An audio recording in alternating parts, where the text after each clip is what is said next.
Mellow greetings, everybody. My name is James. I am from the internet, and today we are going to be talking about Donald Trump and his favorite subject, money. I don't know if y'all remember, he used to be on a TV show. The theme song to that show was, well, money. Donald Trump has built the majority of his reputation, his identity, and the very essence of his being around money, how much money he perceives he has, how much money he can take from other people, and then, of course, how little of that money he can report on his taxes. So, with the campaign winding down, yes, he's still campaigning, even though the election was a month ago, there's been a lot of numbers being thrown about and tales being told of all the money. And I thought we'd sort of wrap up the totality of all of the Trump money stories, put them all together, and this way we'll paint a fine tableau of exactly where Donnie and his money are at. And more importantly, where that money's coming from and where it's going. How Trump and the GOP moved $8.1 million of donor money into the president's businesses. When Donald Trump announced that he was running for president in 2015, he promised he would pay for his own campaign. "I don't need anybody's money," the billionaire said. "I'm using my own money. I'm not using the lobbyists. I'm not using donors. I don't care. I'm really rich." Like I said back in that opening part, he loves to let people know that he's really rich. It's one of his favorite things to do. 5 years later, things have changed. Donald Trump is still really rich, of course, but he's no longer touting the amount of money he's putting into his campaign. The reason is simple. After spending $66 million in his 2016 run, the president donated exactly $0 to his 2020 campaign, according to FEC filings.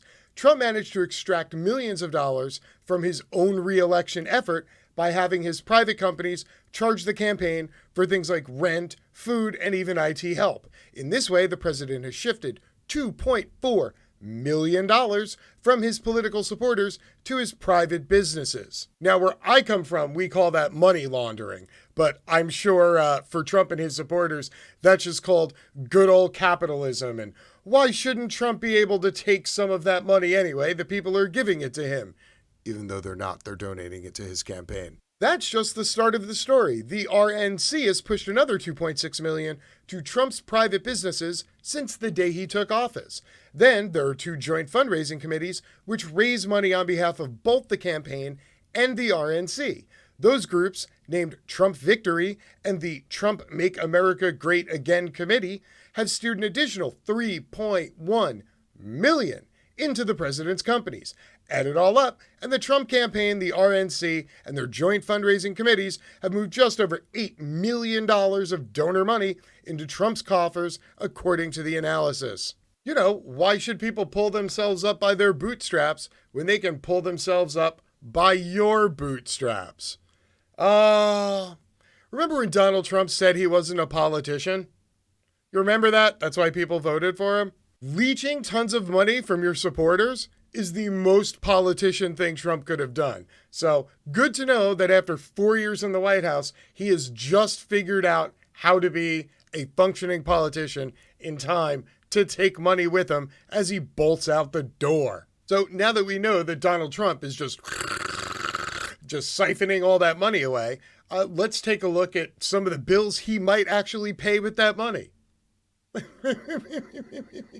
You know I'm joking. Donald Trump doesn't pay his bills. So let's take a look at some of the debt Donald Trump has accumulated that he's never going to pay back. How about that? Judge finalizes $25 million Trump University settlement for students of the sham university.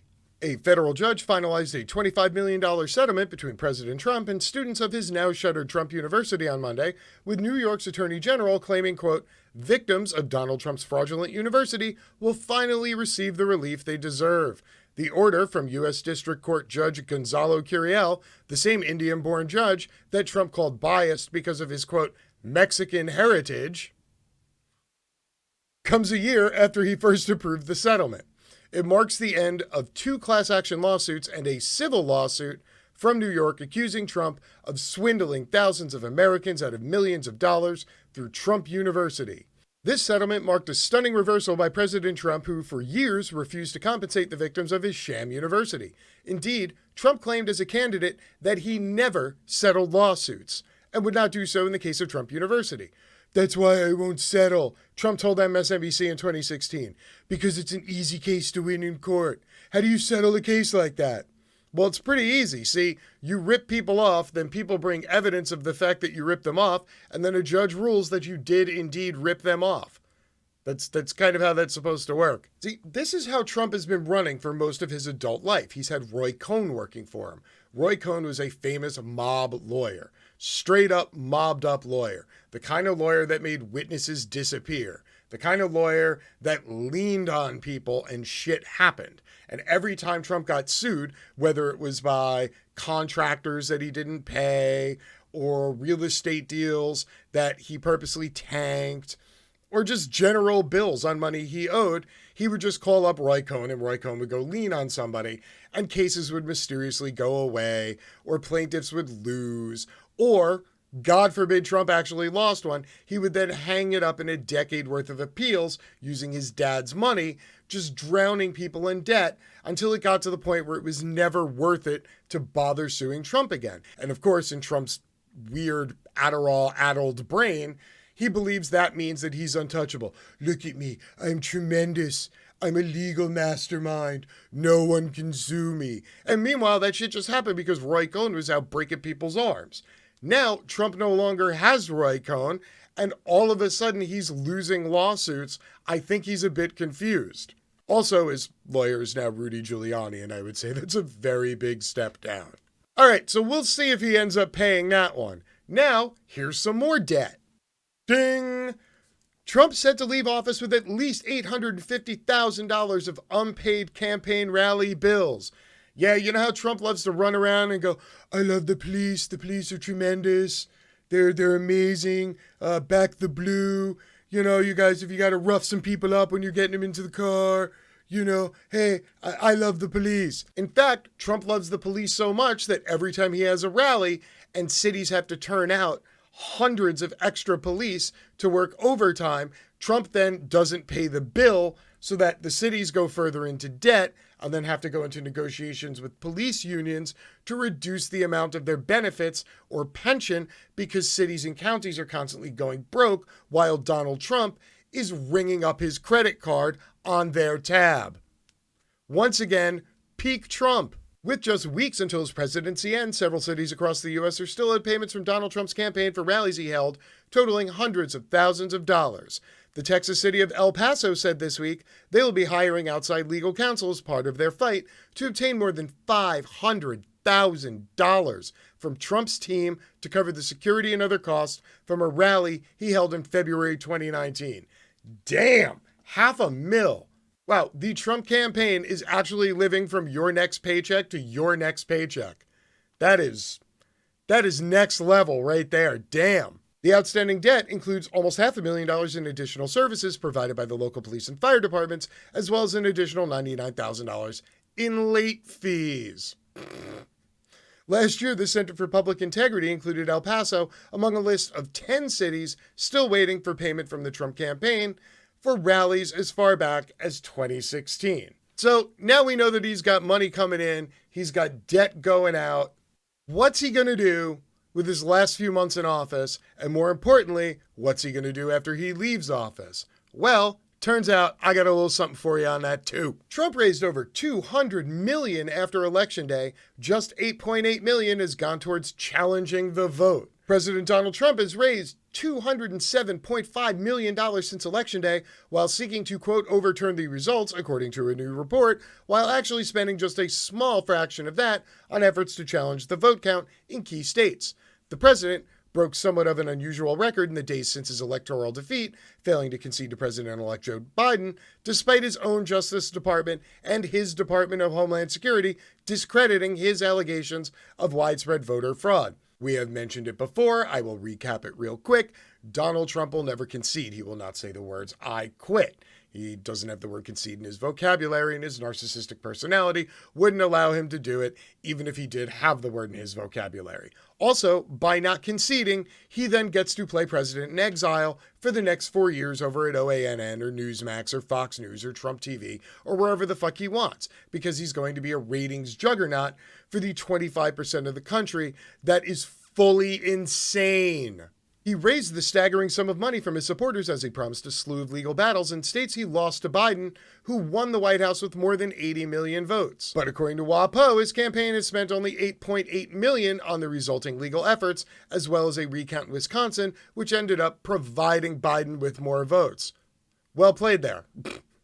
The recount was the campaign's most costly expense at $3 million, while other funds went to Trump's legal advisors like Jenna Ellis, who has reportedly taken in $30,000 since Election Day. She has also taken in some of Rudy's COVID fart particles via the fart heard round the world in the Michigan courtroom, and she now has the Rona. So hopefully she got some hazard pay working alongside Typhoid Rudy. In reality, the hundreds of millions of dollars that went to the Trump campaign in the days since the election have been used to pay off debts and help form a new political action committee. What? The $200 million people donated him to fight the vote didn't actually go to that? No, I'm shocked. I am shocked, I tell you. Look, this is my shocked phase.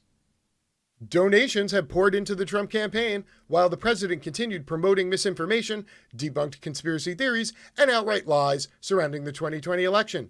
Mr. Trump's false claims about his electoral defeat began long before the votes could even be counted, when he falsely claimed he could only lose if the election was rigged against him. Now, let me give you a little more granular breakdown on the money coming in and where that money's going, and then I'll tell you about the whole Biden's Inauguration Day thing, okay?